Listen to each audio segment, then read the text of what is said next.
Hi friends, ഞാൻ ഇന്നൊരു മാമ്പഴ പുളിശ്ശേരിയായിട്ടാണ് വന്നിരിക്കുന്നത്. അതെങ്ങനെയാണ് തയ്യാറാക്കുന്നത് നമുക്കൊന്ന് നോക്കാം. നമുക്ക് വീഡിയോയിലേക്ക് പോകാം.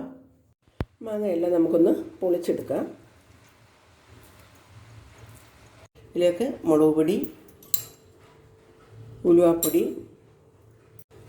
മഞ്ഞൾപ്പൊടി, ലേശം ഉപ്പ്, ലേശം കറിവേപ്പില കൂടെ ഇട്ട് കൊടുക്കാം. നമുക്കിതിനെ സ്റ്റൗവിൽ വെച്ചിട്ടൊന്ന് വേവിച്ചെടുക്കാം. അങ്ങനെ നമ്മുടെ മാങ്ങയെല്ലാം ഇവിടെ നന്നായിട്ട് വെന്ത് കുറുകി വന്നിട്ടുണ്ട്. ഇതിലേക്ക് നമുക്ക് കുറച്ച് ശർക്കര ഇട്ടു, ഇത്രയും കഷ്ണം ശർക്കര ഞാൻ ഇട്ട് കൊടുക്കുന്നുണ്ട്. അതുകൊണ്ട് നന്നായിട്ടൊന്ന് ഇളക്കി കൊടുക്കാം.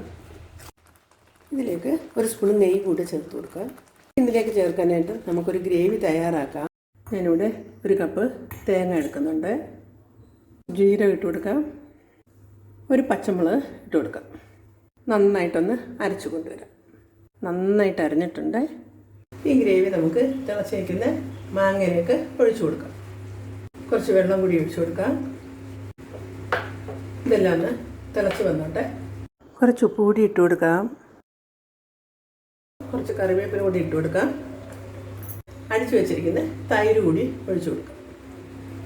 നന്നായിട്ടൊന്ന് ഇളക്കി കൊടുക്കാം. ഇതിന് ജസ്റ്റ് ഒന്ന് ചൂടായാൽ മാത്രം മതി, തിളയ്ക്കേണ്ട ആവശ്യമില്ല. കടുക് തിളച്ച് ചേർക്കാം.